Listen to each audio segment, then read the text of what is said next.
Yes, Joel alemedde ku nsonga agamba nti ye munnange ajja gyemerako mpaka nga ekituufu kivuddeyo. Eno mbaniriza nate mwenna abalina fakadde nga kano katusuubire nti buli kimu kitambula bulungi. Mwebale kuba naffe muli ludda wamukola ki yonna gy'oli yonna gy'osinzidde. Tusimma nnyo era tusimira ddala ffe we tuli nnyo tweyongera okuba nga tukutuusaako amawulire ag'enjawulo. Yes, tulaba nti omukulu Honorable Senyonyi ono nga ye leader of opposition in parliament right now yagamba nti tagenda kubanga ava ku mulama egw'okubanga ate ayagala the right honorable speaker of parliament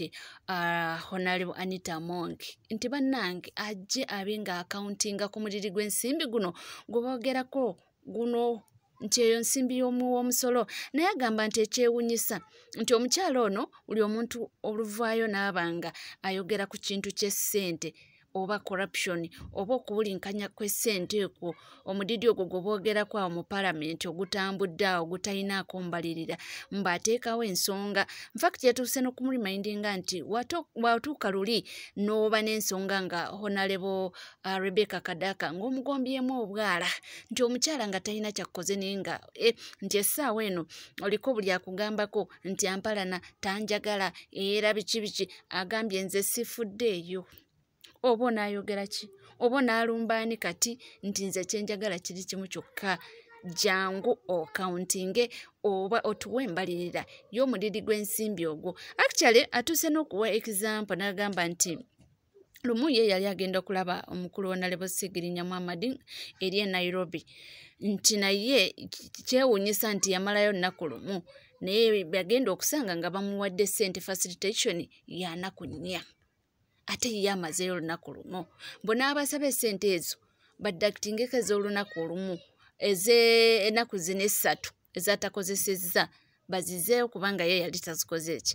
N'agamba munnange ebintu ne bibaawo ne bidereyinga ate nze nalaba bwe bityo ne nzija kasente ku akawunti yange ne ndipostinga ku ki ku akawunti eri eya parliament nsaagala ate baddemu bagambe nti biki. So ye n'agamba nti kitegeeza ebintu bino bantu bangi nnyo ababifuniddemu eva olaba tebaagala kukola ki kubyogerako. Ye kyagamba nti tagenda kukkiza ssente y'omusolo ng'egenda bw'etyo. Agambye nti Anita Among waliwo ssente zabadde afuna nga kiraga nti yatambula taliiwo era nti ssente ziragira nti yamalira ddala omwaka mulamba oba bunga taliiwo. Naye n'agamba nti tavangawo okwo nti ne we yazaalira abalongo era yamala 2 weeks zokka n'akomawo mu parliament nti essente ezo zonna ziba zaaki. Ye agamba nti ayagala accountability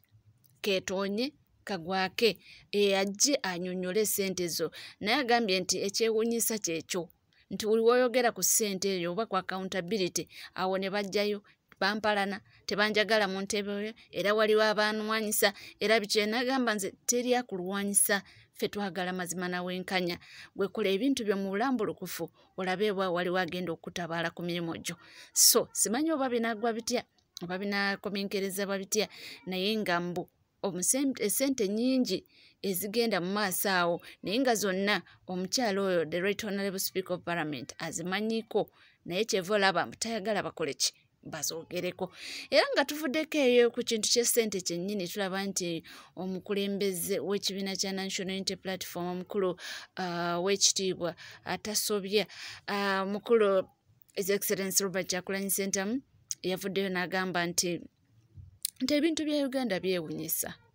nti aliwo engeri omukulu His Excellency Yoweri Kaguta Museveni engeri gy'akolamu ebintu bye nti corrupt officials abembezzling government fund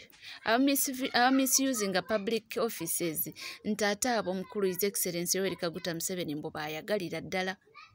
era abo mbu ayina engeri gy'abakwatamu obulungi era mbu ayina engeri gy'abapromotinga n'obapromotinga n'abongerako ng'alinga abagamba nti weebale nnyo ekintu kye wakoze. Nti ate kyewuunyisa nti abavaayo kubanga bakondeeminga ebintu bwe bityo nga corruption, misuse of public offices, misappropriation of funds, abo bonna babikola nti ate munange abo babasiima naye nti abavaayo ne bakondeeminga gwe either bakuwumuza oba ne bakugobera ddala oba ne bakususpendinga tibakomye ku ekyo mbu ne baba nga bathreateninga n'obulamu bwo. Agambye nti ebintu bya Uganda byewunyisa nti naddala bainstiringa mu bantu fiya n'otiira ddala n'ogamba nti ye natandikirawo okwogera ku kino nti oluusi nno si ggwe wekka ne famire yo ne baba nga bagiteekako ki okutiisatiisibwa singa tukola bwe kino gundiwo tujja kukola singa tova ku nsonga eno. Agambye nti ye tunaakomawa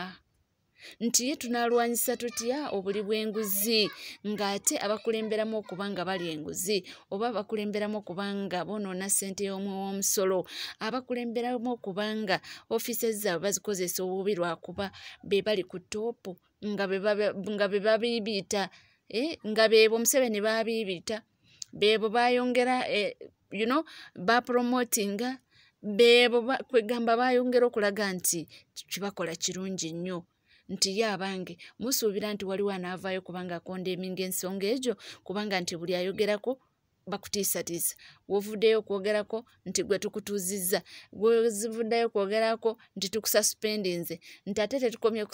kususpendinga nti n'omusaala gwo katojja kubanga ng'ofuna haafu we oba kwota we nti so mu butuufu naye n'agamba nti yeeyongera okubanga yenkarejinga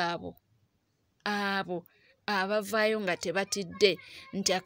kalimo kange naasigaza abavaayo nga tebatidde nti munange obulamu bwange buli mumakiga nti abavaayo mu butuufu nga tebalina kibatiisatiisa yadde nga mubaamu bingi nnyo naye ne batatya kutiisatiisibwa. Agambye mbu naye ayimiridde nabo era mbu mweteefuteefu okubanga abeegattako babe nga balwanyisa corruption mu ggwanga Uganda. Ebintu bingi ebibaddewo era ebintu ebyo nabirabyeko oli gwe twalabye iziti deputy RCC gwe baawumuzizza ensonga nalabye nga bawa omukulu we ng'agamba nti yamuwooninga n'amukubira ne ku ssimu n'amugamba munange togenda mu mawulire weesonyiwa ensonga ezo mbwe ye n'alemerako n'agamba ekiddiridde